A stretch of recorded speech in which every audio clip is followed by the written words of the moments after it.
Hey folks, Max Ball here for another Heart of CX podcast, joined with Joanna Palmer. How are you, Joanna? I'm doing great. How about you, Max? I'm doing well. And, it struck me kind of painfully. Maybe I'm not doing as well as I just said. It's now been a year since I've been to the office, been not, since I've been sheltered in place and working from home with whatever exceptions we can pull off. But it's been a year. It sure has been a year, hasn't it? Yeah, in both senses of that phrase. So, Yes. I mean, how does how's when you look at a year, what do you think? What would you highlight as things that have changed in your life? There's a ton. There's a ton. I think back to that day that was the last day in the office. And I think we all probably think back to that day. And what would we have told ourselves if we knew we'd be Yeah. um, Yeah, we left here? thinking it was 2 weeks. Right. It was 2 weeks to flatten the curve, right? So we thought Right. we were going home 2, 3, 4 weeks max, and we'd be back. I think I'd tell that person, "Hey, go ahead and take more out of the office. You're not coming back for a while. Make sure you empty out the work fridge." Um, Yeah, there you but go. yeah, but, it's so interesting how naive we were back then, and we didn't know what we didn't know. Right. And we were on this, we will figure out a way to make this work. We've got to make this work. It's not an option. And thinking back to even that time and thinking about, all of the reasons that we didn't work from home prior to that. Whether it was we needed to build the relationships in person or we needed to be in person to whiteboard or collaborate or work effectively, or it's more efficient and you get more productivity out of the office. You think about that now and you're like, wow, how much didn't we know back then? Thinking about the Joanna Palmer of 2019. And I'm sure you've got a Max Ball of 2019. It was getting on the airplanes quite often, Oh, at yeah. times, most weeks, right? Up in the air, uh, and away from family and pets. I mean, our pets have it made these days. I don't know how they're going to do once We once go back. Yeah. we go back. Although, are we going back? We're not going back to what it was in March 2020. Um, what about you? What about Max of 2019? Yeah, there's a few things. I had worked from home a lot previously. So it wasn't like Mhm. working from home was a new thing. And I sure love half hour into the office and 45 minutes coming back home being given back to me as time. Yeah. What I always say to people is I never minded working from home. What I didn't like was, and then the evening I stayed home, and then on the weekend I stayed home, and just the lack of, and similar, we both kind of travel a fair amount for work. And the thing about that is the work travel, you're always going to at least be there for a meeting to really meet people or a show or something. So there's always, just a whole lot of mix of people and stuff.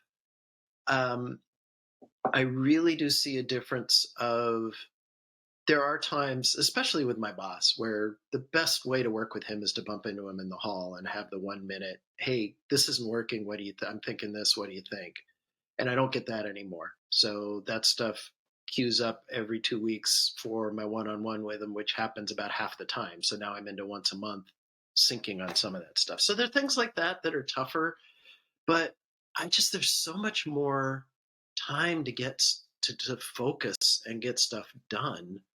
There are a lot more meetings. I was talking to somebody about this today. There's a lot more meetings because you can't just informally grab someone. You're a little more stuck, and so you end up with a lot more time in meetings, which is painful. But yeah, that's kind of Yeah. Sorry, do you think that's something that's self-imposed on us because that's what we're used to doing when we're remote is setting up meetings rather than doing a virtual, let me just pick up the phone and call or let me you know? I I I think I think it could be less, but I think it's necessary because I have tried to pick up the phone and call, and somebody's read, somebody's in me. Well, and Yeah, maybe one begets the other. right. But yeah, I feel like some of it needs to be there. Maybe, hopefully, not as much as there is, and hopefully, we can learn to do it with fewer meetings. That would sure be nice. Yeah, for sure, for sure. So what have you enjoyed about the last year of working from home? What have you learned from working from home? I, I have enjoyed what I can do cooking. If I'm right when I get off, I can go cook, or a lot of times we'll do a crock pot thing, and I can just put it together the Mhm. night before. And there's stuff like that I really like.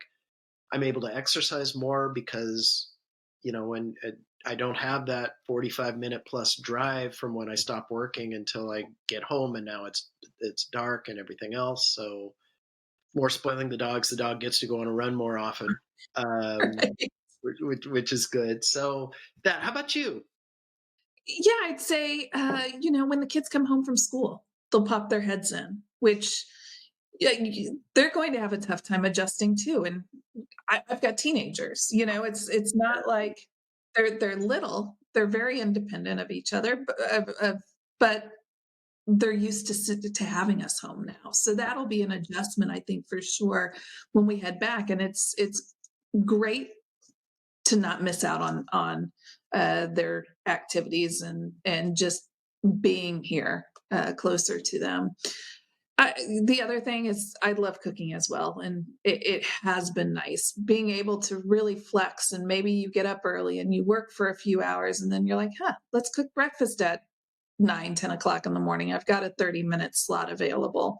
Yeah, So it's that flexibility, and I think it really is the work from home, live at work mentality, which is nice, but you also have to protect yourself as well in terms of not you working too much or the other way around as well. There's that balance you've got to figure out. the boundaries are much more important because it's so easy Yeah, to break them. Yeah, I agree. yeah, definitely, So, definitely. so what? Obviously, we don't really know what the rules are going to be when we go back, but what do you think is going to be different for you going back? I don't think it will be top of mind that everything has to be in person. It'll definitely be a blend of in person and remote. So I think that it'll be less travel, less in person, and more of this flexible work schedule and work environment. It really is that work from anywhere. Let's meet in person where needed and where necessary. And I definitely think that in person helps build those relationships and it is beneficial, but being able to work from home more readily as well. I definitely think that'll be embraced, not just for the traditional office workers, but also for contact centers and those areas where there was resistance previously for working from home. What about you, Max? I I I just so look forward to a happy hour after being in the office. Just being able to go or being at a trade show and going and having a beer with someone. I mean, we've worked together for nigh on a year now, and we've never met face to face yet. And the working part of it's one thing, but it's the after hours, it's the social part that I really, really miss. And that's very limited. That I'm looking forward to a ton. I also am really looking forward to one, maybe 2 days a week being in the office and the rest of the time being home. I'm dug in. You're going to have a heck of a time convincing me I need to come in. Now, what's going to be interesting to me, and I think as we get to 22, 23, and I think we'll transition to contact centers and talk about that. But literally right now, if I look out like that, I can see the fancy airship, spaceship Apple headquarters out of my window. That Yeah. was built, purpose designed to reduce people's space, but also to make it so when you go to the bathroom, you're going to run into some people, and when you go to eat, and they spent all this money and time and design on how to force interactions. And I don't know how many billions of dollars they spent on that building, but they're not about to not bring that back. So there is going to be, and I really firmly believe across companies and I think across contact centers in the long run, work from home, work in the office, it's a pendulum. It goes back and forth. And Mhm. obviously you know, everybody in the world went "Phew," and pushed the pendulum in that direction. But it's still a pendulum. It's still, and I may only go to 7 o'clock instead of, you know, 10 or 11, but it's gonna swing. And I Right. really think, 2022, 2023, somewhere in there is going to be the year of the back to the office. And it's not going to be for everyone, it's not going to be complete, but I think there will be a really strong swing back. And I think that's across companies and contact centers. Yeah. Yeah.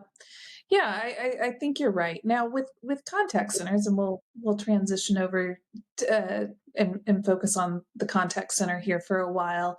I think it will really depend on real estate as well. I Mm, think companies are questioning whether they need those standalone contact centers. So depending on the location of where your contact center is located, whether it's within a corporate headquarters or whether it's standalone, I think that's going to determine, some of the pendulum swinging back. There are, those opportunities to eliminate some of that real estate overhead at this point. And I think that many companies are looking at that. They see this as a proof point that, hey, this works. I, Let's move forward. that makes so much sense. It's interesting. We've kind of, ever since we started talking, we've been speculating, historically 10% or less of agents were work from home. What is that percentage going to be like a year from now? My Yeah. gut, just I've now talked to a whole bunch of customers, and what are they going to do? And it literally has been everyone in the office, no one in the office, and in between. And it's going to be, my gut would be 50%. What would you put that at? That was what I was thinking as well, without hearing your answer, was 50% sounds about right. And it's really interesting taking a look at contact centers in 2019. And even in 2019, all of the reasons why agents couldn't work from home. And, it was one, bandwidth quality. And, we didn't want that poor bandwidth quality to show up for a customer, even for one call out of the entire day. There were concerns about background noise, about kids in the background, pets in the background. And think about how much we've changed, Yeah. how having the family there, seeing a child in the background, seeing a pet in the background, it gives you an opportunity to connect with somebody on a deeper level. We're all in that same situation. And so I see that as an opportunity to really lift some of these restrictions and our rigid thinking of work is work and home is home, and don't mix the two. Because let's face it, a person is a person, and they're that whole person that brings home to work and brings work to home. And so accepting that, embracing that, and figuring out how we leverage that to everybody's benefit, I think is going to be key. And I think, the half that's in, it's one thing to have the dog walk by every now and then and some kid noise in the background, but it's the other where I'm in a one-bedroom apartment with three kids, and please, I'm going to go insane if I'm here, right? There's a lot Right. there are going to be a fair number of people who beg to come to the office, and it's really hard. They may not have a good work environment at home, and Yeah. we've all had to make whatever compromises we had to make to get through that. But I think in the long run, people are going to have flexibility on that, and that's going to be very different too. Yeah. Yeah. And I think looking at that as well, when it is time to come back to work, think about how dramatic it was when we went home and how change is hard. Right. Regardless of whatever it is, it's hard. And so thinking about that initial change and in the role of the supervisor during that initial change, doing more check-ins, really seeing how their employees were doing as a whole person, not just Joe agent, but Joe person, thinking about coming back to the office, even though it was the norm back in 2019, it's change again. And so there will need to be that additional check-in and make sure that everybody's doing okay and having that flexibility to really be able to change thinking on the fly and be able to pivot, for lack of a better word, if something's not working quite right. I think that all of those are important, and empathy will play a critical role in the years to come. And yeah, and the automation is going to make it so that the agents are going to do more and more of the hard stuff and less of the rote stuff. It it'll be interesting. I'll be curious your experience. What I've seen talking to customers is, um, in terms of hiring, a lot of them are now. We've been postulating this, and I'm starting to see it. They're now hiring people further afield because they know people are working from home. They don't have to be within a half hour's drive of the office or whatever. And my sense right now is people are learning how to do that. I've talked to people who decided they were going to do it, but then they just struggle hiring people because they don't Right. know how to reach out to the different areas, et cetera. And then I've talked to people who have had great success with it right out of the blocks, and others who, you know, don't want anything to do with it. So what do you see with that? I think it's really it's again a learning curve. It's change. It's how do you bring on a remote agent who is truly remote? And thinking back to my experience, we struggled with this one. There were those that believed that we needed to see that person in person in order to truly hire and onboard them. And that's just not the case in 2021. This is a proof point that you can hire outside of your geographical area. Yes, there are things to think of and various complexities, especially when you go out of state. But I don't think you should limit yourself with the geographical boundaries. And we're seeing it across companies as well. I've read articles where there's companies that are encouraging employees to relocate outside of the New York and Bay Area to Yeah, anywhere in the country. yeah. And it's really interesting to see even that paradigm where some companies aren't adjusting the wages to the cost of living, and there's other companies that are. And so I think we'll see some normalization there uh, come to play as well Yeah. as part of this. That's a really good point because right now companies in expensive areas have a hiring advantage because their wage expectation is different. Um, I do think there's going to be a pretty significant going after the rich call center cities and things like that. I think that those people, instead it used to be they had a lot of options because they could walk down the street. Now they can just go online and be anywhere in the country or maybe even the world.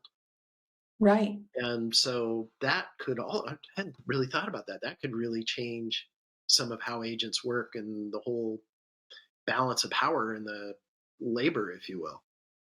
Right, right. Yeah, some of those boundaries are no longer there, and it will be interesting to see how that plays out in the years ahead for sure. Yep. Any last thoughts? I think this was a really good discussion. It's really interesting to see where we were in March 2020 as we were about to embark on going home and where we are now in 2021 looking forward to going back to the office and getting some sort of normalcy. And I truly hope that along the way we'll take the best of both situations, the best of working in person as well as working at home and remotely, and really create that employee centric um, work arrangement for sure. What about you, Max? Any last thoughts from you? Um, I, I guess I'm going to steal a Shep Hykenism. Um, we've had 3 to 5 years of innovation in a year or in 6 months. Um, it's going to be. I just hope that the acceleration cycle.